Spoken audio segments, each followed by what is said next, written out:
નમસ્કાર મિત્રો સ્વાગત છે તમારું અમારી યુટ્યુબ ચેનલમાં। આજની વિડીયોમાં વાત થશે આજે તારીખ 22 સપ્ટેમ્બરથી લઈને 5 ઓક્ટોબર સુધી ગુજરાતમાં કેવું રહેશે હવામાન। શું આવનારા દિવસોમાં હજુ પણ વરસાદની શક્યતા વધુ છે?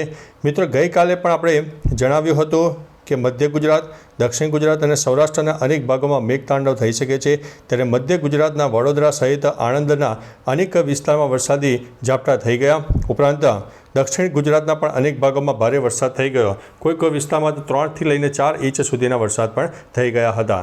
મિત્રો ઘણા મિત્રો કહે છે કે પિનલભાઈ તમે એક એપ્લિકેશનના માધ્યમથી ફક્ત આગાહી કરો છો, પરંતુ મિત્રો તમને જણાવીએ કે ઘણા બધા એવા પરિબળો છે કે જે વરસાદ લાવવામાં અનુરૂપ હોય છે અને ઘણી વખત આપણને સેટેલાઇટ બેઝના માધ્યમથી વરસાદ ન જોવા મળે તેમ છતાં પણ વરસાદ થઈ જતો હોય છે। તેની પાછળનું મુખ્ય કારણ છે કે અરબી સમુદ્ર અને બંગાળની ખાડીના ભેજવાળા પવનો, લોકલ ડેવલપમેન્ટ અને લો ક્લાઉડ ફોર્મેશન જ્યારે વધુ પ્રમાણમાં સર્જાઈ જાય છે ત્યારે જે તે વિસ્તારમાં વરસાદ થઈ જતો હોય છે। એટલે આપણે તમને અગાઉ પણ માહિતી આપી હતી કે જે જિલ્લાઓમાં માનો કે અહીંયા આગળ વરસાદની શક્યતા છે, પરંતુ અહીંયા આગળ તમને ક્લાઉડ ફોર્મેશન ઓછું દેખાય, પરંતુ ત્યાં પણ વરસાદી ઝાપટા થઈ જતા હોય છે। એટલે મેં તમને જણાવ્યું કે તે પ્રમાણે લોકલ ડેવલપમેન્ટના કારણે આ વરસાદી ઝાપટા થઈ જતા હોય છે। એટલે ફક્ત એક સેટેલાઇટ બેઝના માધ્યમથી આપણે એક આશા ન રાખવી કે સાચું જ પડશે, કારણ કે આપણે અગાઉ પણ માહિતી આપીએ છીએ કે જે ભેજનું પ્રમાણ ભયંકર હોય અને લો ક્લાઉડ જ્યારે સર્જાય, જ્યારે બંનેનું કોમ્બિનેશન ભેગું થાય છે ત્યારે જે તે જિલ્લામાં જોરદાર વરસાદ થઈ જતો હોય છે। હવે મિત્રો મુદ્દાની વાત કરીએ તો આજે તારીખ 22 સપ્ટેમ્બર છે, તો આજે દક્ષિણ ગુજરાત, સૌરાષ્ટ્ર અને મધ્ય ગુજરાતના અનેક ભાગોમાં હળવાથી મધ્યમ અને દક્ષિણ ગુજરાતમાં મધ્યમથી ભારે વરસાદ થઈ શકે છે। કોઈ વિસ્તારમાં તો 1 ઇંચથી લઈને 2 ઇંચ કરતાં પણ વધારે વરસાદ દક્ષિણ ગુજરાતમાં થઈ શકે છે। મિત્રો આપણે અગાઉ પણ માહિતી આપી હતી કે દક્ષિણ ગુજરાતથી લઈને કેરળ સુધીની વરસાદની ટ્રફરેખા સર્જાશે, જે લાંબા ગાળાની ટ્રફરેખા છે અને તેની અસર ચોક્કસથી 10 દિવસ સુધી જોવા મળનારી છે। અને આગામી 10 દિવસ દક્ષિણ ગુજરાતને 1 નંબર ઉપર ગણીને ચાલવો, સૌરાષ્ટ્રને 2 નંબર ઉપર ગણીને ચાલવો અને મધ્ય ગુજરાતને 3 નંબર ઉપર ગણીને ચાલવું। એટલે આગામી 10 દિવસ હજુ પણ છૂટાછવાયા વરસાદ, તો કોઈ જગ્યાએ મધ્યમથી થોડો વધુ વરસાદ થઈ શકે છે। ત્યારબાદ મિત્રો આગામી તારીખ 23 સપ્ટેમ્બરની વાત કરીએ તો 23 સપ્ટેમ્બરે પણ દક્ષિણ ગુજરાત સહિત ગુજરાતના મધ્ય ગુજરાતના મોટાભાગના વિસ્તારો, ખાસ કરીને પૂર્વ ગુજરાતના અનેક ભાગોમાં વરસાદની શક્યતા રહે છે। સુરત, તાપી, ડાંગ, નવસારી, વલસાડ સહિત અનેક વિસ્તારો, ઉપરાંત ભરૂચ, વડોદરા, છોટાઉદેપુર, પંચમહાલ અને દાહોદના પણ અનેક જિલ્લામાં વરસાદની શક્યતા રહે છે, જેમાં આણંદ જિલ્લાનો પણ સમાવેશ થાય છે। જ્યારે સૌરાષ્ટ્રના દરિયાઈ પટ્ટી વિસ્તારમાં થોડો વરસાદ જોવા મળી શકે છે। મિત્રો આ કેવલ ફક્ત એક લોકલ ડેવલપમેન્ટ નહીં, પરંતુ વરસાદની સિસ્ટમ સક્રિય થઈ છે, જેના કારણે સૌરાષ્ટ્ર સહિત દક્ષિણ ગુજરાત અને મધ્ય ગુજરાતના અનેક જિલ્લાઓ હજુ પણ આગામી દિવસોમાં પ્રભાવિત થઈ શકે છે। ત્યારબાદ મિત્રો તારીખ 24 સપ્ટેમ્બરની વાત કરીએ તો 24 સપ્ટેમ્બરે વરસાદનું પ્રમાણ થોડું ઘટશે, પરંતુ આપણે અગાઉ માહિતી આપી હતી કે 27 સપ્ટેમ્બર બાદ ફરીથી એક બંગાળની ખાડીની જે વરસાદની સિસ્ટમ છે આગળ વધશે, જે મધ્ય ભારત, દક્ષિણ ભારત, પૂર્વ ભારત અને પશ્ચિમ ભારતના અનેક ભાગોને પ્રભાવિત કરશે। એટલે 24 તારીખે વરસાદનું પ્રમાણ ઘણું ઓછું થાય, પરંતુ છૂટો છવાયો વરસાદ તો આપણને જોવા મળી શકે છે। ત્યારબાદ મિત્રો તારીખ 25 સપ્ટેમ્બરની વાત કરીએ તો 25 સપ્ટેમ્બરે દક્ષિણ ગુજરાત સહિત સૌરાષ્ટ્રના અનેક ભાગો હોય, કચ્છના પણ અનેક ભાગોમાં એક ક્લાઉડ ફોર્મેશન જોવા મળે, પરંતુ વરસાદની શક્યતા સામાન્ય ઓછી છે। દક્ષિણ ગુજરાતમાં મિત્રો આવનારા 10 દિવસ ખતરો છે, કારણ કે અહીં જે વરસાદની ટ્રફ રેખા સર્જાય છે તેના લીધે થઈને દક્ષિણ ગુજરાતમાં વધારે એલર્ટની પરિસ્થિતિ જોવા મળનારી છે। ત્યારબાદ મિત્રો તારીખ 26 સપ્ટેમ્બરની વાત કરીએ તો 26 સપ્ટેમ્બરે દક્ષિણ ભારત, મધ્ય ભારત અને પૂર્વ ભારતના અનેક જિલ્લાઓ પ્રભાવિત થાય। ગુજરાતમાં સામાન્ય વરસાદનું પ્રમાણ રહી શકે છે, અથવા તો છૂટોછવાયો વરસાદ થાય। કોઈ વિસ્તારમાં વરાપનો રાઉન્ડ પણ જોવા મળી શકે છે।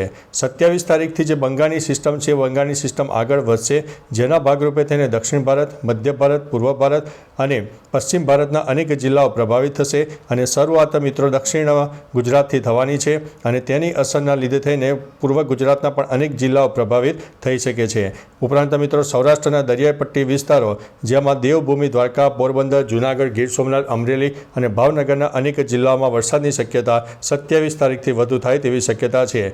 મિત્રો મહત્વનું છે કે આજથી જ્યારે નવરાત્રિનું પર્વ શરૂ થઈ રહ્યું છે ત્યારે વરસાદ એક વિઘ્નરૂપ બને તેવી શક્યતા સંપૂર્ણપણે દેખાઈ રહી છે।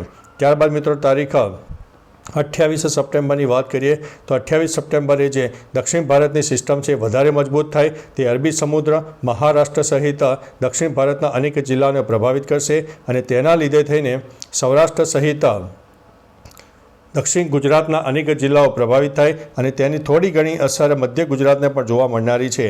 મહત્વનું છે કે સૌરાષ્ટ્રનો દક્ષિણી પટ્ટો હોય, પૂર્વ તરફનો વિસ્તાર હોય અને દક્ષિણ ગુજરાત સમગ્ર વરસાદને ગણીને ચાલવું, જે 28 તારીખે વરસાદની શક્યતા વધુ દેખાઈ રહી છે.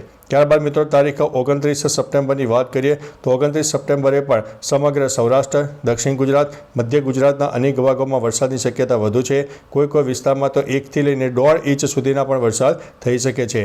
મહત્વનું છે કે એ જે સિસ્ટમ છે અરબી સમુદ્રમાં ધીમે ધીમે આગળ વધશે, પરંતુ જતાં લો ક્લાઉડ ફોર્મેશન ભેજનું પ્રમાણ વધારે આપશે અને એ સિસ્ટમને અનુરૂપ થઈને એક 10 થી 20% અસર ગુજરાતને પણ થવાની છે અને તેના લીધે થઈને સૌરાષ્ટ્ર, દક્ષિણ ગુજરાતને વ્યાપક અસર થાય, જેના ભાગરૂપે થઈને તારીખ 29 સપ્ટેમ્બરે જોરદાર વરસાદની શક્યતા રહેનારી છે. ત્યારબાદ મિત્રો તારીખ 30 સપ્ટેમ્બરની વાત કરીએ તો 30 સપ્ટેમ્બરે પણ સમગ્ર સૌરાષ્ટ્રના અનેક જિલ્લાઓ પ્રભાવિત થાય, 1 થી લઈને 2 ઇંચ કરતાં વધારે વરસાદ થઈ શકે છે. એ 30 તારીખે પણ મેઘતાંડવની અસર જોવા મળશે. સૌરાષ્ટ્ર, દક્ષિણ ગુજરાત, મધ્ય ગુજરાત સમગ્ર એટલે 3 જે રિજિયન છે એ 3 રિજિયનમાં આપણને વરસાદ જોવા મળી શકે છે.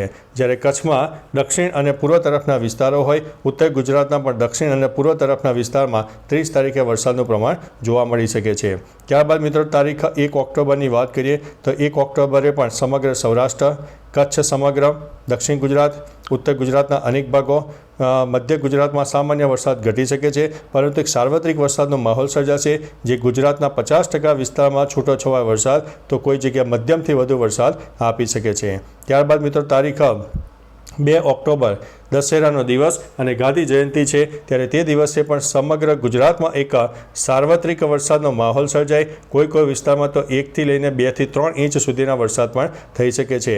મહત્વનું છે કે મિત્રો આપણે અગાઉ પણ માહિતી આપી હતી કે બંગાળની ખાડીની આ જે સિસ્ટમ છે મજબૂત છે, લાંબા ગાળાની સિસ્ટમ છે અને તેની અસર આપણને ઓક્ટોબરના શરૂઆતમાં પણ જોવા મળનારી છે. ત્યારબાદ મિત્રો તારીખ 3 ઓક્ટોબરની વાત કરીએ તો 3 ઓક્ટોબરે પણ સમગ્ર ગુજરાતમાં એક સાર્વત્રિક વરસાદનો માહોલ સર્જાશે. કોઈ વિસ્તારમાં 1 થી લઈને 3 ઇંચ કરતાં પણ વધારે વરસાદ થઈ જશે.